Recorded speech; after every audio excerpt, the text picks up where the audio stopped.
Welcome back to my new recipe vlog. ಇವತ್ತು ನಮ್ಮ ಮನೇಲಿ ನಾನ್ ವೆಜ್.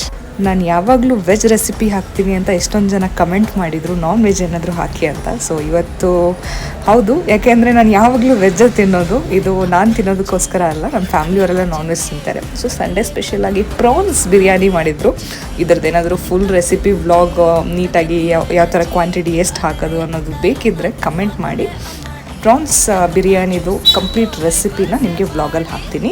ಶ್ರಾವಣ ಮಾಸ ಎಲ್ಲ ಮುಗಿದು ಫೈನಲಿ ಒಂದು ನಾನ್ ವೆಜ್ ರೆಸಿಪಿ ಬಂದು prawns biryani plus fish fry ಮಾಡ್ತಿರೋದು ನಮ್ಮ ಮನೇಲಿ ಇವತ್ತು. ಸೊ ನಿಮ್ಮ ಮನೇಲಿ ಸಂಡೇ ಸ್ಪೆಷಲ್ ಏನೆಲ್ಲ ಮಾಡಿದ್ದೀರಾ ಅಂತ ಕಮೆಂಟ್ ಮಾಡಿ ತಿಳಿಸಿ. ಹಾಗೆ ನೆಕ್ಸ್ಟ್ ರೆಸಿಪೀಸ್ ನಿಮಗೆ ಯಾವ ಥರದ ರೆಸಿಪಿ ಬೇಕು, ಏನು ಬೇಕು ಅಂತ ಕಮೆಂಟ್ ಮಾಡಿದರೆ ಖಂಡಿತ ನಾನು ನೆಕ್ಸ್ಟ್ ಟೈಮ್ ತೊಗೊಂಡ್ಬರ್ತೀನಿ. And don't miss to subscribe my video.